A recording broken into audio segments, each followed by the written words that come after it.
As elites da Rússia começaram a se voltar contra Putin, admitindo em voz alta que a guerra está perdida, e os sussurros nos corredores do Kremlin agora estão dando lugar a uma traição aberta contra ele, enquanto o que esta guerra trouxe a Moscou abala as fundações mais profundas da sociedade russa por dentro.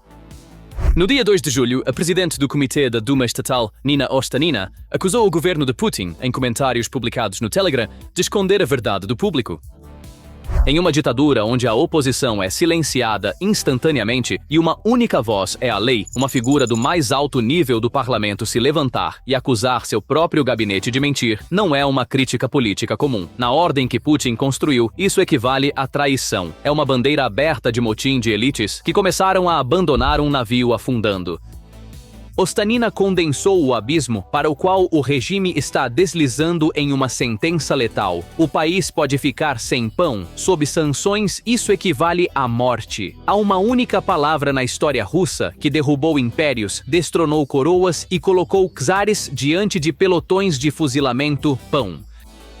A Revolução Bolchevique de 1917 não começou com grandes manifestos políticos. Começou com os gritos da classe trabalhadora, faminta e furiosa, em filas de pão nas ruas de Petrogrado. Hoje, 107 anos depois, os passos desse mesmo pesadelo ecoam pelos frios corredores dourados do Kremlin. A guerra deixou de ser uma seta vermelha abstrata em um mapa. Chegou diretamente à cozinha da classe trabalhadora russa, às suas carteiras e até à cadeira de Putin. Então, por que as elites do regime de repente começaram a abandonar o navio e a passar a conta umas para as outras? Eles sabem exatamente qual é o cheiro da traição, o som de uma revolta popular se aproximando. Esta admissão mostra que a guerra deixou para trás a manchete da linha de frente distante e chegou à prateleira do supermercado e à fila do banco. Vamos rastrear até onde essa admissão chega, do posto de gasolina à colheita, da colheita ao banco e até à urna. Mas primeiro, um pequeno pedido. O algoritmo tem suprimido análises independentes como esta, e o vídeo não está alcançando as pessoas que deveria. Inscrever-se, curtir e deixar até mesmo uma única palavra nos comentários nos ajuda a superar isso. Leva segundos.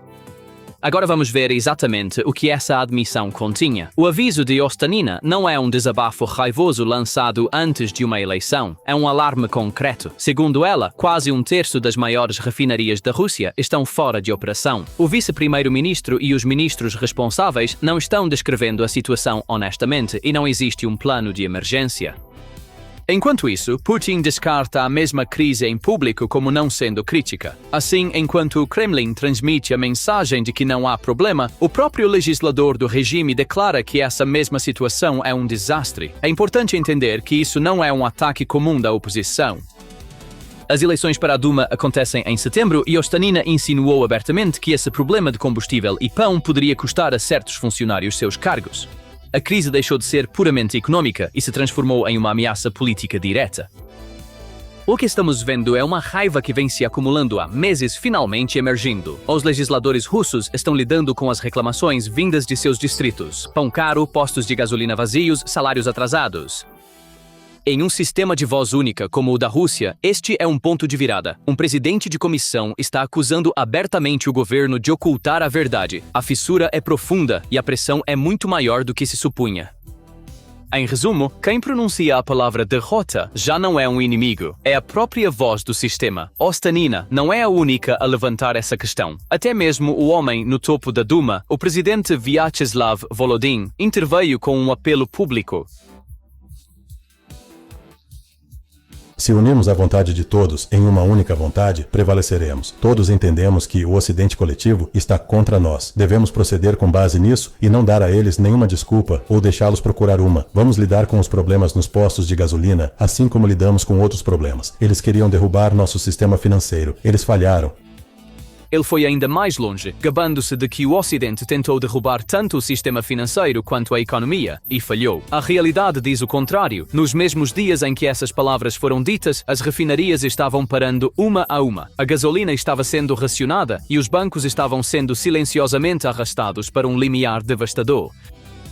Então, a afirmação de que não conseguiram nos quebrar paira no ar à sombra do próprio colapso que nega. A resposta está nos campos de colheita. Julho é o coração da colheita na Rússia. Este ano, porém, os agricultores não conseguem encontrar diesel e o preço do combustível dobrou. Sem diesel para operar o trator, o grão fica no campo e mesmo depois de cortado, levá-lo ao moinho requer um caminhão que novamente precisa de combustível. O combustível está em cada elo da cadeia.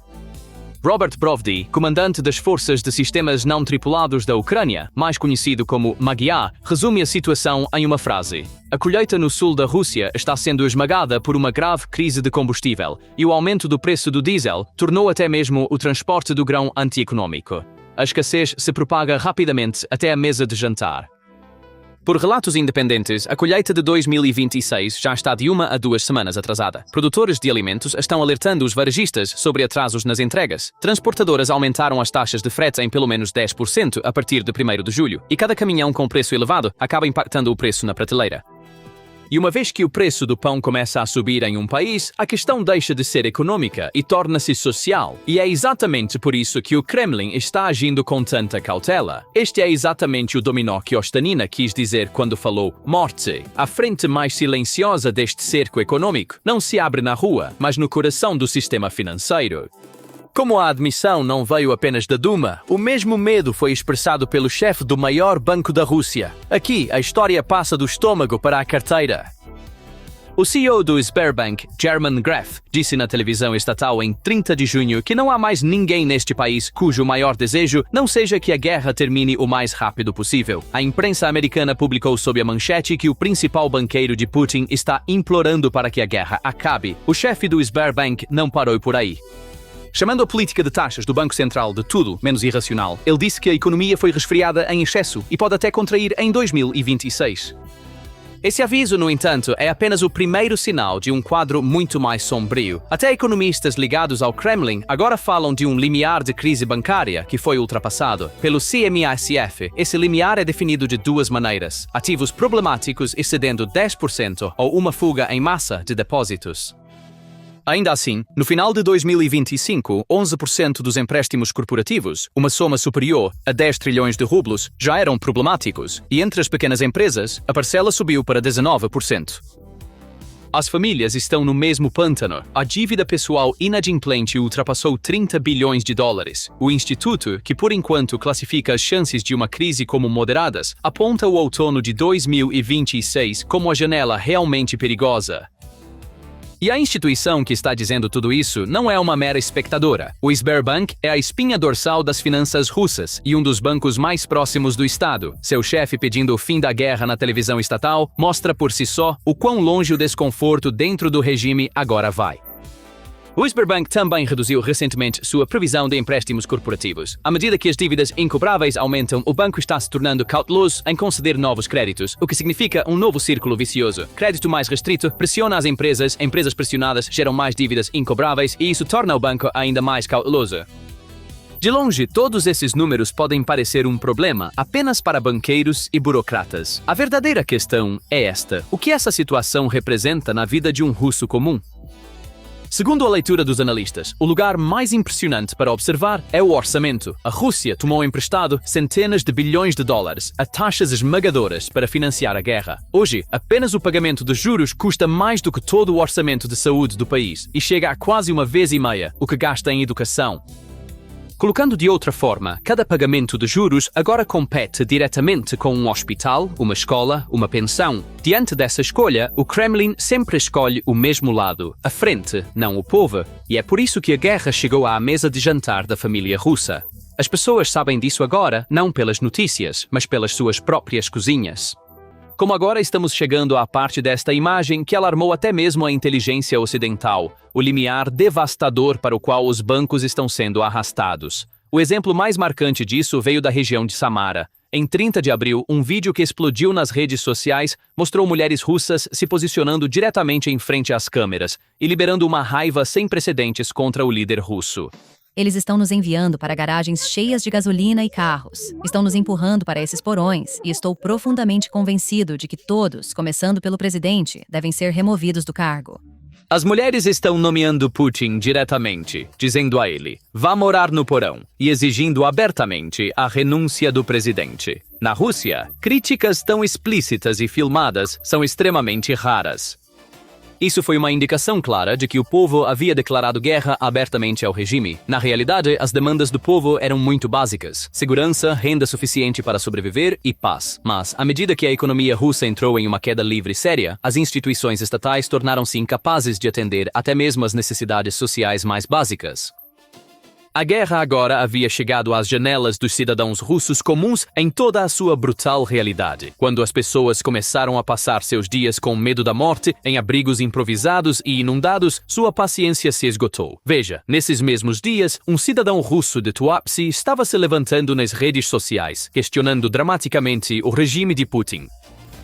No momento, não tenho medo da OTAN. É sair de casa que me assusta. As sirenes estão tocando, está chovendo óleo e você não consegue ver o sol através da fumaça. É praticamente exatamente como eu imaginei o futuro brilhante sob a liderança do nosso governo.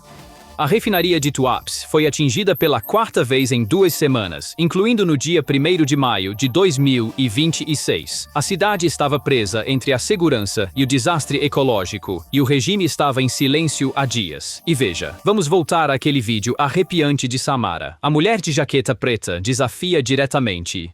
Onde está o nosso abrigo? Diga-me, por que você está nos colocando no porão? Vá, Sr. Putin, para o porão você mesmo. Esta é a face mais nua da atitude indiferente e humilhante do regime em relação ao seu próprio povo. Para eles, isso não é uma questão simples de abrigos inadequados. É negligência deliberada e um crime do início ao fim. O mecanismo estatal já havia colapsado muito antes da decisão de guerra ser tomada, mas os oficiais viraram o rosto. Não prever que a guerra se espalharia para o solo russo uma vez que a operação começasse ou ser pego despreparado para isso foi pura estupidez. Deixar as pessoas tão indefesas já não é um simples erro, é visto como um crime aberto. É por isso que as mulheres estão apresentando a exigência mais dura. Começando pelo presidente, todos os governadores, prefeitos, toda a cadeia administrativa deve ser imediatamente removida. Eles devem renunciar. Eles estão jogando a realidade de "estamos morrendo aqui" na cara deles e declarando abertamente que ninguém jamais silenciará suas vozes novamente. Essas palavras vão muito além de uma reclamação comum. Elas são uma das objeções mais poderosas que mostram que a paciência do povo com o regime se esgotou e a voz do basta desceu às ruas. Além disso, o povo russo não está sozinho em sua crítica nesta guerra que lançaram contra o regime. A famosa influenciadora russa, Victoria Bonia, dirigiu-se diretamente a Putin em um vídeo de 18 minutos no Instagram. Ela disse: "As pessoas têm medo de você. Os governadores não estão dizendo a verdade. A economia e as restrições na internet são um desastre." E acrescentou: "Entre você e nós, pessoas comuns, há um muro enorme e espesso." O vídeo se tornou viral com milhões de visualizações, mas a crítica não se limitou aos influenciadores das redes sociais. Espalhou-se para instituições estatais, oficiais e conselhos regionais. As objeções que surgem nos corredores parlamentares já não são sussurradas a portas fechadas. No dia 22 de abril, um deputado da Duma dirigiu-se diretamente a Putin. Já dissemos a você, Putin, 10 vezes a economia está prestes a colapsar. O primeiro trimestre foi um desastre completo. Se você não tomar medidas imediatas, financeiras, econômicas e de outra natureza, então no outono enfrentaremos o que aconteceu em 1917. 1917, no quarto ano da Primeira Guerra Mundial, a prolongada guerra de trincheiras e o colapso econômico levaram à Revolução de Fevereiro. Um deputado da Duma traçando esse paralelo não é aleatório. Este é um alarme vindo de dentro do sistema.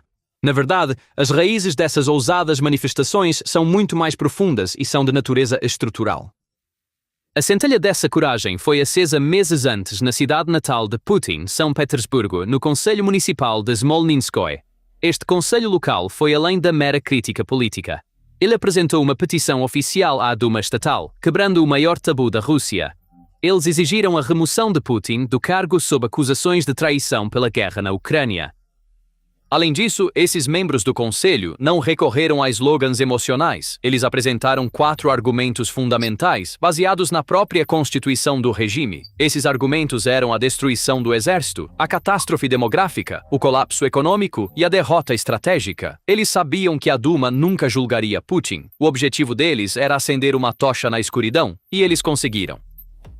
A verdadeira crise por trás dessa reação é a falência massiva da infraestrutura de defesa civil do Estado.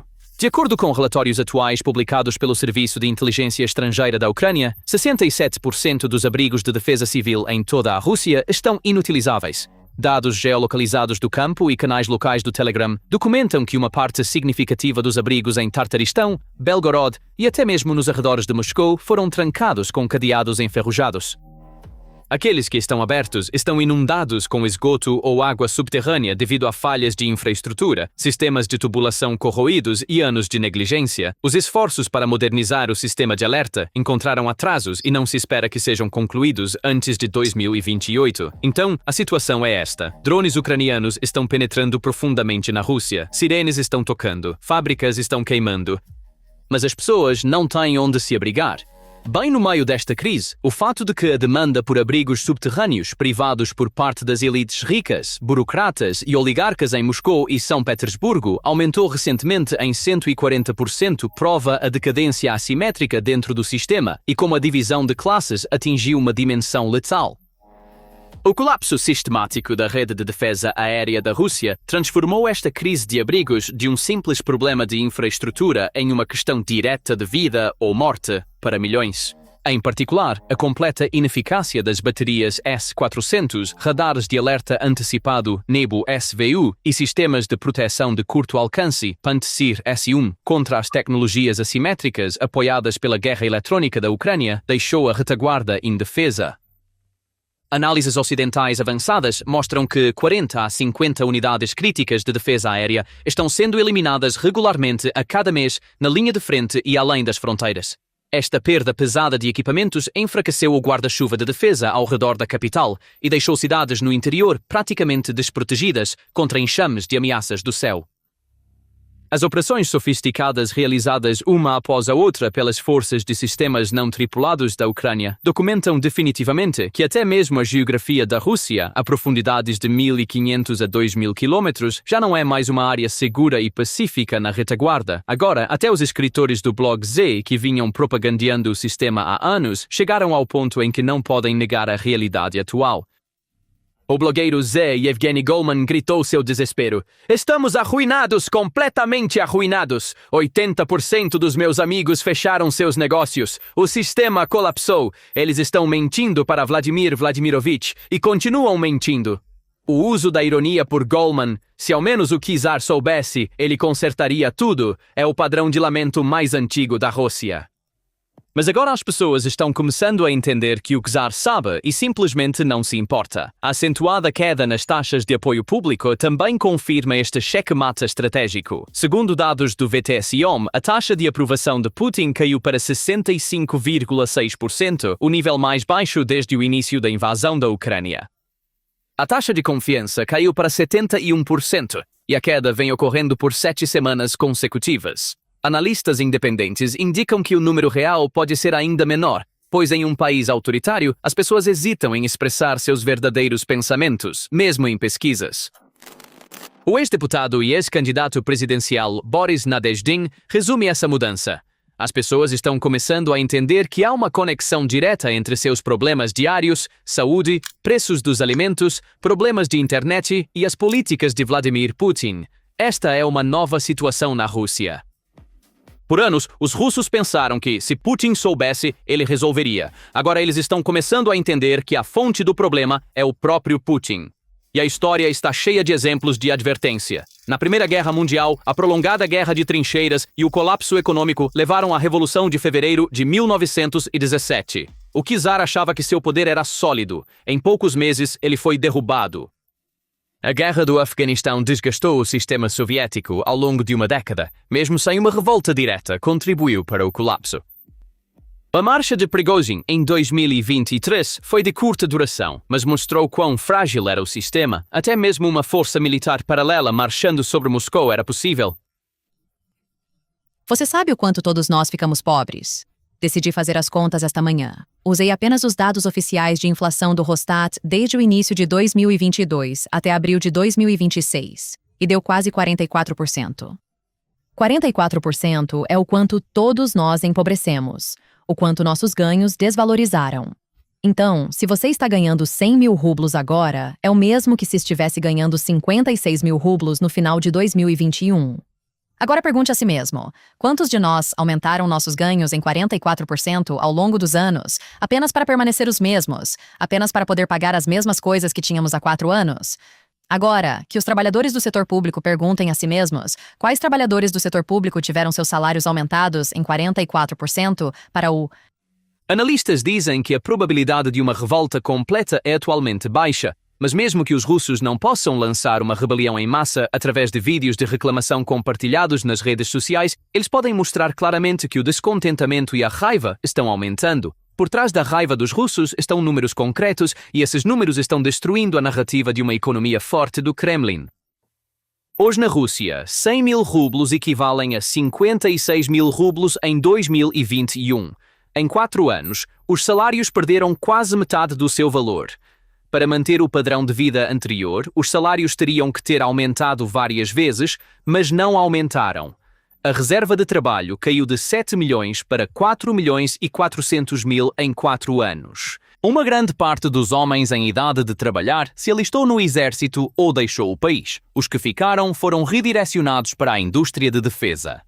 73% das empresas estão enfrentando sérias faltas de pessoal e são necessários 2 milhões de novos trabalhadores todos os anos até 2030.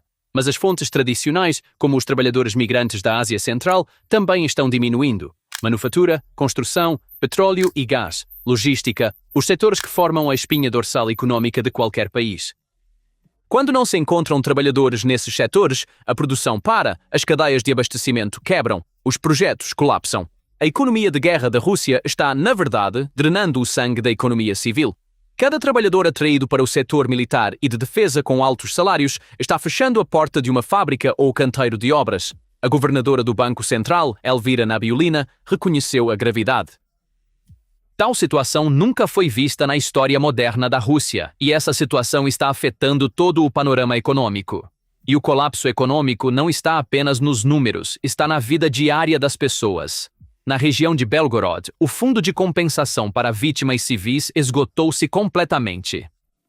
A resposta dada a uma mulher que solicitava compensação pelo seu carro queimado e garagem destruída foi curta. Não há mais dinheiro no fundo. A vice-governadora Olga Medvedeva deu essa resposta oficialmente.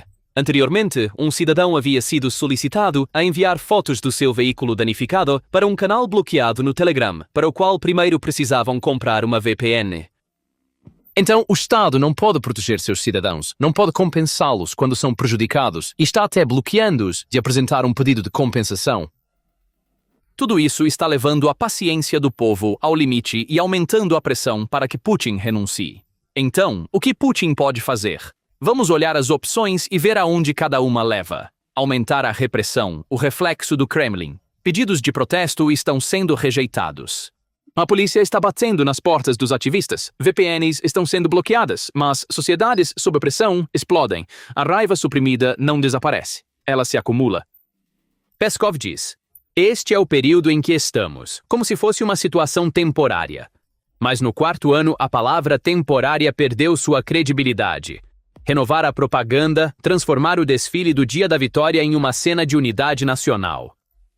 Mas nesses mesmos dias, a internet em Moscou será cortada. Se o seu telefone não funcionar durante uma celebração de vitória, o que está sendo celebrado começa a ser questionado. Peskov ameaça que a Ucrânia terá que aceitar termos mais duros, mas essa retórica já não convence nem mesmo seu próprio povo. Nova mobilização, a opção mais perigosa. A mobilização parcial de 2022 fez com que centenas de milhares de russos fugissem. Com índices de aprovação tão baixos, uma segunda mobilização poderia ser suicídio político para o Kremlin. Em vez disso, estão tentando atrair voluntários com altos salários e bônus, mas isso também está roubando trabalhadores da economia civil e aprofundando a já crítica crise de pessoal. Um ciclo. Puxar trabalhadores para a linha de frente. Fábricas fecham, economia colapsa, descontentamento aumenta, aplica-se mais pressão e volta ao início. Retaliação militar, disparando mais mísseis e drones na Ucrânia, mas a própria rede de defesa aérea da Rússia está derretendo. Quando o inverno chegar, toda a capacidade de ataque profundo da Ucrânia será direcionada à infraestrutura energética russa, e nesse ponto, a promessa de Moscou de não haver cortes de energia se transformará de uma piada política em realidade. Aliados. A aliança conhecida como Eixo Krink, China, Rússia, Irã, Coreia do Norte, está lançando uma tábua de salvação para a Rússia. O Irã e a Coreia do Norte estão fornecendo drones e munição. A China está dando fôlego econômico através de compras de energia, mas esse apoio não é incondicional. A fraqueza interna da Rússia está deixando seus aliados nervosos. A China está calculando o risco de um aliado instável e a fraqueza da Rússia está tornando Pequim o parceiro dominante da aliança. Moscou sabe disso, mas não tem mais força para impedir. Ciclos históricos nos mostram que estruturas imperiais massivas e regimes opressivos não fazem grande barulho para o exterior pouco antes de colapsarem. Em vez disso, apodrecem por dentro ao longo de um longo período, estendem-se silenciosamente, suas colunas fundamentais enfraquecem e, por fim, colapsam sobre si mesmas com um pequeno tremor inesperado. Hoje, o frio e familiar espectro da Revolução de 1917 está vagando novamente, não nos corredores luxuosos de Moscou, mas na raiva de mães desesperadas abandonadas a porões infestados de ratos em cidades provinciais cujos cofres foram esvaziados e no grito silencioso de milhões de cidadãos aprisionados em uma masmorra digital. A enorme máquina industrial militar, construída ao longo de anos com bilhões de dólares, não está mais triturando os territórios inimigos visados, está triturando impiedosamente a própria demografia da Rússia, sua própria economia e seu próprio futuro. A ilusão de invencibilidade e intocabilidade que foi cuidadosamente mantida por tanto tempo, agora foi completamente destruída. O sangramento silencioso que há muito continuava no vasto quintal da Rússia, agora cresceu para uma escala inegável, uma hemorragia arterial. O resto do mundo prende a respiração, observando e esperando pela grande fratura final e o colapso inevitável que esta enorme destruição geopolítica, fragmentando-se internamente, criará ao longo das falhas do mundo. Agora, indo ao cerne da questão, e quem está soando o alarme não são apenas economistas russos, mas também a inteligência ocidental. No início de julho, um relatório de inteligência de um Estado europeu descreveu uma crise bancária na Rússia como um risco devastador. A razão cabe em uma única imagem. O sistema bancário russo está no meio de uma operação de desvio financeiro. Para financiar a guerra, os bancos comerciais foram pressionados a emprestar para a frente. Então, o coração, o Banco Central, continua bombeando dinheiro novo no sistema enquanto as artérias, os próprios bancos, já estão entupidas com empréstimos que nunca serão recuperados. A pressão vem de fora também. A nova onda de sanções da União Europeia está cortando, uma a uma, as ligações externas de mais da metade dos bancos russos conectados internacionalmente. Normalmente, quando um banco tropeça, o Estado intervém rapidamente. Desta vez, o próprio Salvador está com falta de dinheiro, já que a mesma campanha de drones está reduzindo a receita do petróleo que mantém esses bancos de pé.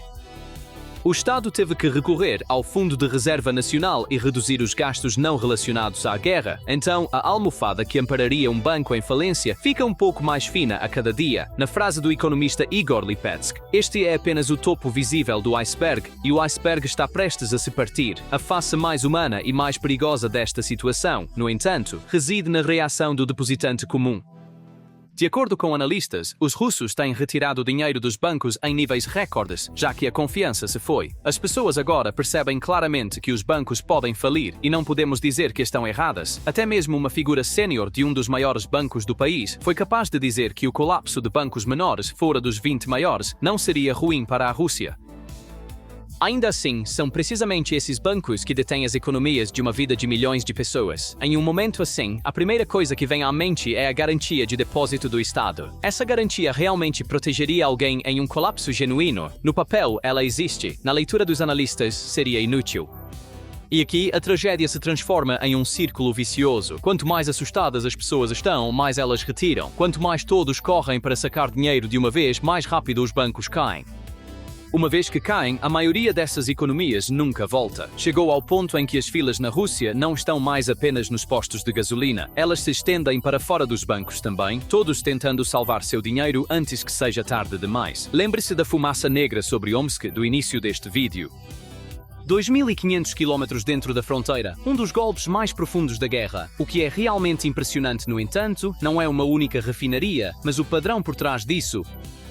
Omsk era a última instalação intocada entre as 11 maiores refinarias da Rússia. Com ela atingida, todas já sofreram pelo menos um ataque. Se uma planta no meio da Sibéria pode ser alvo, então não existe mais uma área segura na retaguarda. A verdadeira arma é a velocidade.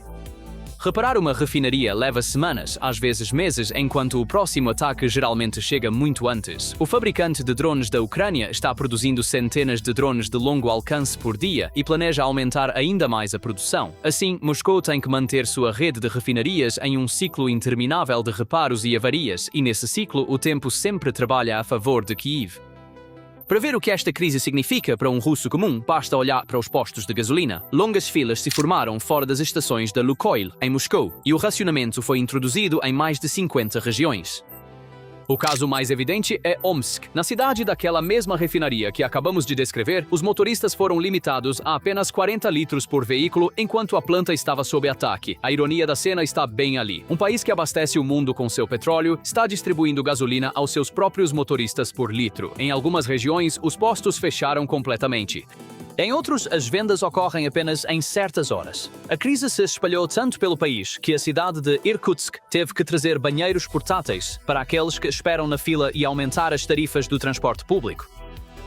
A refinaria de Moscou, que cobre cerca de 40% do combustível da capital, precisa de pelo menos 3 meses de reparos, o que significa que a escassez continuará durante o verão. A escala do desespero é revelada por um único desenvolvimento. Um dos maiores exportadores de energia do mundo começou a importar pelo menos 60 mil toneladas de gasolina da Índia a partir de 1º de julho para cobrir a lacuna. Com as proibições de exportação em vigor, as refinarias foram até autorizadas a produzir combustível de qualidade inferior. A importação é, por si só, uma admissão. Um país que vendeu combustível para o mundo durante anos, agora comprando gasolina do exterior, é a prova mais clara de quão profunda é a crise. Nem é uma solução duradoura. É um remendo temporário que cobre apenas parte da escassez. Putin reconheceu a crise e criou uma força-tarefa para a distribuição, mas em público ele continua minimizando o perigo. Para a pessoa comum, este não é um perigo a ser minimizado. Em algumas regiões, encontrar combustível paralisa a vida diária, sem maneira de chegar ao trabalho, preços em alta, filas que duram horas. Para um russo comum, a crise já não é mais uma manchete abstrata, mas um fato concreto encontrado na bomba a cada manhã. Isso é o que realmente perturba o regime, já que o descontentamento econômico é o combustível que se converte mais rapidamente em agitação política. Ainda mais com as eleições de setembro à porta. O pânico também tem seu eco no nível do Estado. Até a voz mais alta da televisão estatal, Margarita Simonian, mudou seu tom e começou a preparar o público para a austeridade. Lembrando que no passado, não só a gasolina, mas até o pão era racionado, ela disse: "Aguentamos naquela época e vamos aguentar agora. Parem de reclamar." Mostrar cartões de racionamento da era soviética em vez de uma solução revela por si só a verdadeira dimensão desta crise. Todas essas peças apontam para um quadro, não de um colapso repentino, mas de uma sufocação lenta. Os gastos militares de Moscou, segundo dados oficiais, correspondem a aproximadamente 7 a 8% da renda nacional. A inteligência alemã estima que seja muito maior, quase 2/3 acima do número oficial, perto de 10%. Os gastos no primeiro trimestre de 2026 aumentaram cerca de 1/3 em relação ao ano anterior. Enquanto as fábricas de armas continuam a todo vapor, a economia civil fica ofegante. O motor de uma economia que cresce no papel é quase inteiramente o gasto com a guerra, e a demanda civil é fraca. A linguagem dos especialistas também está se tornando mais rígida. O Instituto Kiel afirma que a economia de guerra da Rússia atingiu seus limites. Outro think tank americano descreve o cenário como um verdadeiro abismo. O momento está claramente contra a Rússia. A destruição física está aumentando precisamente enquanto a receita que a repararia diminui. Enquanto drones atingem os terminais, o preço do petróleo bruto dos Urais que a Rússia vende caiu cerca de 1/3 no último mês, chegando aos 60. Então Moscou pode vender menos e recebe menos pelo que vende. As reservas de ouro e moeda que consome para cobrir a lacuna estão diminuindo tanto em preço quanto em volume. A tática do regime é uma velha conhecida: adiar e desviar o olhar. Empréstimos ruins são reestruturados, falências são adiadas. O problema é empurrado para o próximo trimestre. Este método ganha tempo, mas aumenta a conta. Dívidas adiadas retornam com juros e falências bloqueadas se acumulam.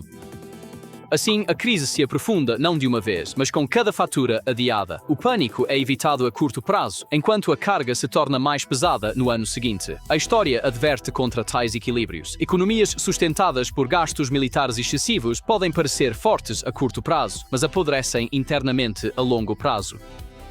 A aposta total do Kremlin é vencer a guerra antes que essa deterioração se complete. As filas nos postos de gasolina e os buracos nos bancos levantam a questão de contra quem o tempo realmente está trabalhando. Moscou ainda tem cartas na manga, é claro: receita do petróleo, reservas acumuladas, controle estatal rígido. Cada uma dessas cartas é do tipo que derrete, afinando um pouco mais quanto mais tempo a guerra dura. Quando um país tenta financiar tanto suas armas quanto seu bem-estar ao mesmo tempo, em algum momento ele tem que cortar ambos. Agora vamos colocar ambos os frontes em um único quadro. A mesma campanha de drones direcionada às refinarias corta não apenas a gasolina, mas também a receita de exportação que vende essa gasolina e preenche o orçamento. Então, pão e banco, estômago e carteira ficam sob pressão ao mesmo tempo. Um terceiro fator torna o quadro ainda mais pesado. A queda do preço mundial do petróleo corrói o que resta da receita de exportação. Bomba, terminal e preço. A conta pela pressão dessas três direções recai tanto sobre o orçamento de guerra quanto sobre a mesa de jantar do russo comum. E a parte mais impressionante é que todas essas admissões vêm de dentro do regime. Ostanina da Duma, Greif do maior banco, CMASF entre os economistas ligados ao Kremlin. Nas eleições de setembro para a Duma, é muito provável que essa pressão sobre o combustível, o pão e os preços se manifeste nas urnas. A Rússia não vai colapsar da noite para o dia. Sistemas como este se desgastam silenciosamente por dentro, mas o que estamos vendo não é o retrato de uma economia saudável.